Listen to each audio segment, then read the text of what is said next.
அருமை, பிரமாதம். குட், ரொம்ப நல்லா இருக்கு. இந்த ஸ்வீட்டோட டேஸ்ட் அப்படியே இருக்கு. இதைதான் நாங்க எதிர்பார்த்தோம்.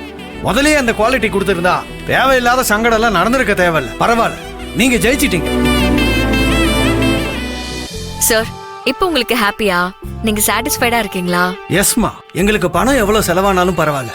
எங்க கெஸ்டுக்கு நாங்க கொடுக்கிற ஹாஸ்பிட்டாலிட்டி குவாலிட்டியா இருக்கணும். எங்க மெயின் ஃபோக்கஸே அதான். அதை நீங்க ஃபுல்ஃபில் பண்ணிட்டீங்க. Very good, thank you, excellent. Thank you sir. சரிம்மா, நேரம் ஆயிடுச்சு. கேட்டரிங்ல இருந்து ஆள்லாம் வந்துருவாங்க. நாங்க கொடுத்த அட்ரஸுக்கு டெலிவரி பண்ணிடுங்க. அவங்க பார்த்து சப்ளை பண்ணிடுவாங்க. தேங்க்யூமா, தேங்க்யூ. எல்லாத்தையும் நாங்க பாத்துக்கிறோம் சார். எனிவே மிஸ்டர் திருமுருகன், உங்ககிட்ட ஒன்னு சொல்லணும். சொல்லுங்க சார்.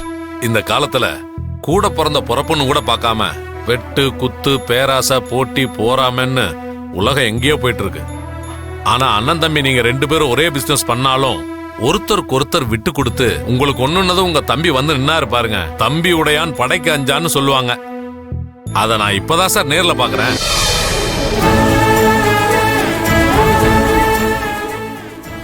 நீங்க 2 பேரும் இதே போல ஒற்றுமையோட இருங்க. யாருக்காகவும் விட்டு கொடுக்காதீங்க. நீங்க பெரிய இடத்துக்கு வருவீங்க. நாங்க போயிட்டு வரோம்.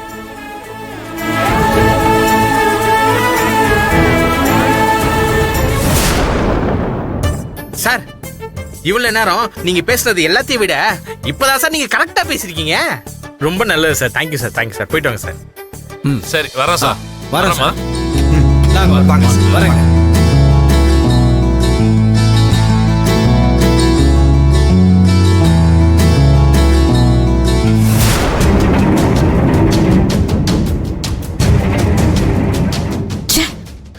சும்மா இருந்த சங்க ஊதி கெடுத்தான் ஆண்டிங்கிற மாதிரி வந்தவன் வாயை வச்சுக்கிட்டு சும்மா இல்லாம கையில 2 கொட்டு கம்ப வேற கொடுத்துட்டு போயிட்டான். இதை வச்சுக்கிட்டு இதை என்ன ஆட்டம் ஆட போறாரோ தெரியலையே.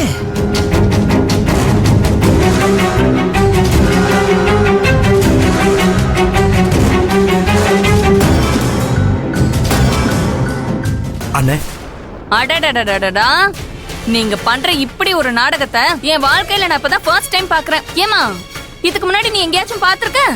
ஐயோ, நான் பார்த்ததே இல்லம்மா.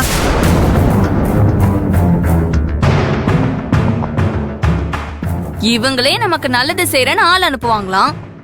இவங்களே அதுக்கப்புறம் அவங்கள வச்சு பிரச்சனை பண்ணுவாங்களாம். அப்புறம் இவங்களா வந்து அந்த பிரச்சனையை சரி செய்யற மாதிரி செஞ்சு நல்ல பேர் எடுப்பாங்களாம்.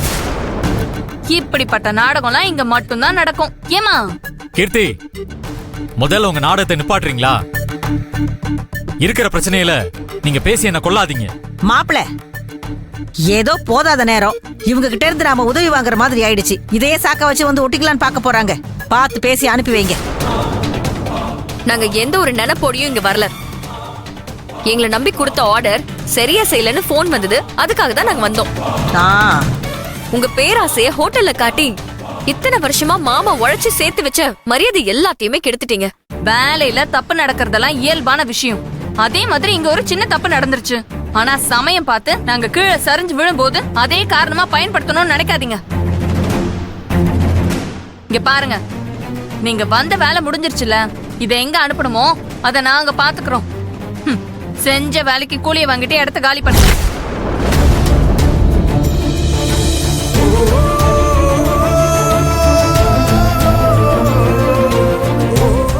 கூலியா? ஆமா, இந்த ஹோட்டல்ல அவசரத்துக்கு ஆள் இல்லனா வேற ஹோட்டல்ல இருந்து மாஸ்டர் கூப்பிட்டு வேலை செய்யறது இல்ல, அது மாதிரிதான் நீங்க 2 பேரும் இன்னைக்கு வந்து சும்மா வேலை செஞ்சு கொடுத்துருக்கீங்க. அதுக்கான கூலியை கொடுத்து அனுப்புறது தானே முறை. கீர்த்தி, பகைவனா இருந்தாலும் ஆபத்துல இருக்கும்போது தானா முன் வந்து உதவி செய்யறவங்க தெய்வ மாதிரி.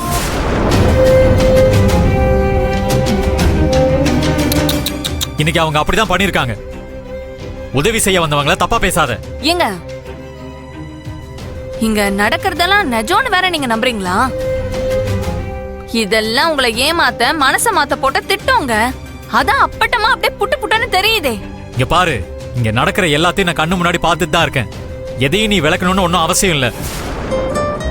செல்வி, நாம இங்க இருந்தா சண்டை தான் வரும். நம்ம கிளம்பலாம். அண்ணே, நாங்க கிளம்புறோம். கூட இருந்து எல்லாத்தையும் பார்த்துக்கோ. சரி. கிளம்பலாம்.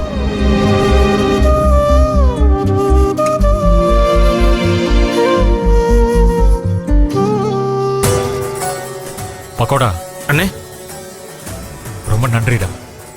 அண்ணே என்னண்ணே நீங்க வேற, நான் என்னண்ணா பண்ணிட்டேன்? இந்த வேலைலாம் நான் செய்யாம வேற யாருண்ணா செய்வா? அண்ணே இது என்னோட தாய் வீடு மாதிரிண்ணே.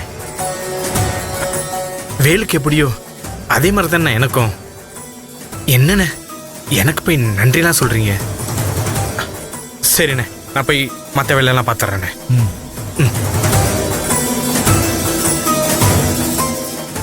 என்னங்க, நான் உங்ககிட்ட ஒரு விஷயம் பேசணும். என்னன்னு சொல்லு. உள்ள வேலை நடக்கும்போது நானும் வெளியே இருந்து பார்த்துட்டு தான் இருந்தேன். நீங்க நடந்துக்கிற விதம்லாம் சுத்தமா சரியில்லை. சரி, உங்க மனசுல அப்படி என்னதான் ஓடுது? அவங்கள திரும்பவும் பழையபடி ஏத்துக்கிற மாதிரி எல்லாம் நடவடிக்கை போயிட்டு இருக்கு.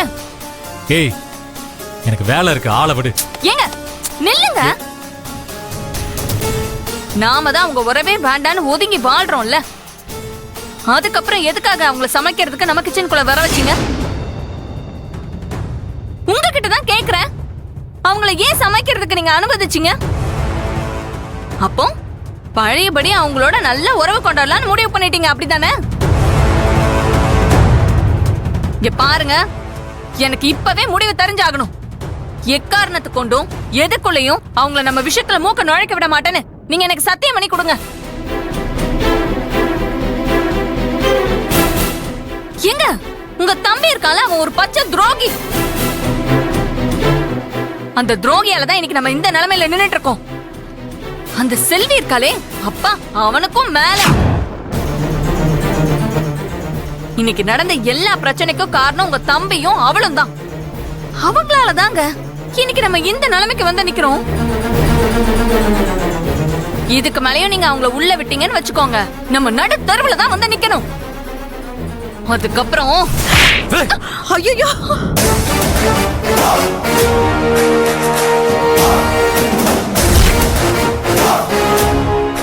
எல்லா தப்பையும் நீ செஞ்சுட்டு பழி தூக்கி அவங்க மேல போடுறியா? தொழில்ல நேர்மை இல்லாம ஃப்ராடு தனம் செஞ்சதும் இல்லாம என்னென்னமோ பேசிட்டே போற.